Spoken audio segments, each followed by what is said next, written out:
श्री स्वामी समर्थ. अवधूत चिंतन श्री गुरुदेव दत्त. स्वामी समर्थ लीलांच्या अर्थबोधाची बखर. अक्कलकोटच्या मालोजी राजास अंतसमयी दर्शन. अक्कलकोटचे श्रीमंत मालोजी राजे एकदा खूप आजारी पडले. त्यांचा अंतकाळ जवळ आला होता. त्यावेळी त्यांना श्री स्वामी समर्थांच्या दर्शनाचा ध्यास लागला होता. परंतु श्री स्वामींचे दर्शन काही राजास होईना. त्यांना भेटावयास येणाऱ्या प्रत्येकास ते सांगत की मला श्री स्वामी समर्थांचे दर्शन घडवा.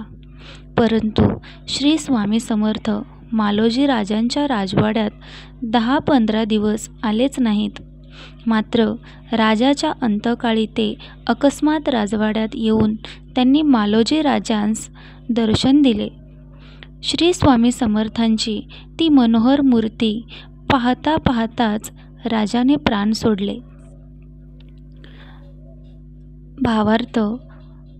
श्री स्वामी समर्थ अक्कलकोटात असताना श्रीमंत मालोजी राजे अक्कलकोट संस्थानचे राजे होते.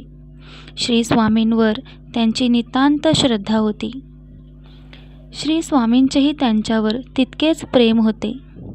एखादे वेळी मालोजी राजांकडून प्रजेशी संबंधित एखादी चुकीची अथवा अन्यायकारक कृती झाली तर श्री स्वामी श्रीमंत मालोजी राजांचा समाचार घेण्यास अगर कानउघडणी करण्यासही मागे पुढे पाहत नसत.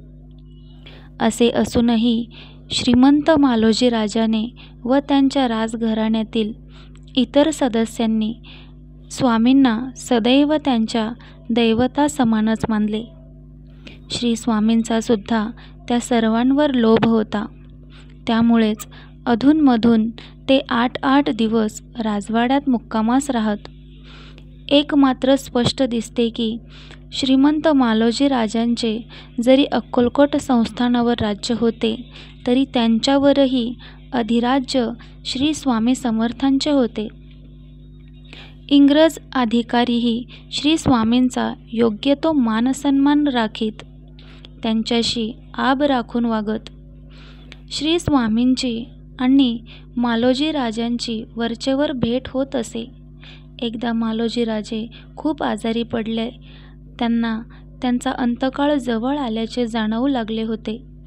त्यांना श्री स्वामींच्या भेटीची तीव्र ओढ निर्माण झाली. कदाचित मालोजी राजांचा अंत श्री स्वामींना समजला असावा. मला स्वामी समर्थांचे दर्शन घडवा असा त्यांनी घोषा लावला होता. त्यांना भेटावयास येणाऱ्या जाणाऱ्या प्रत्येकाजवळ श्री स्वामी समर्थ दर्शनाची तीव्र इच्छा ते प्रकट करीत असत. हे सर्व काय श्री स्वामींना कळत नव्हते का? सर्व साक्षी श्री स्वामींना श्रीमंत मालोजी राजांचा अंत केव्हा होणार हे पूर्ण ठाऊक होते. म्हणूनच मालोजी राजांच्या अंतक्षणी अकस्मात ते राजवाड्यात आले आणि राजाच्या अखेरच्या क्षणी त्यास दिव्य दर्शन दिले.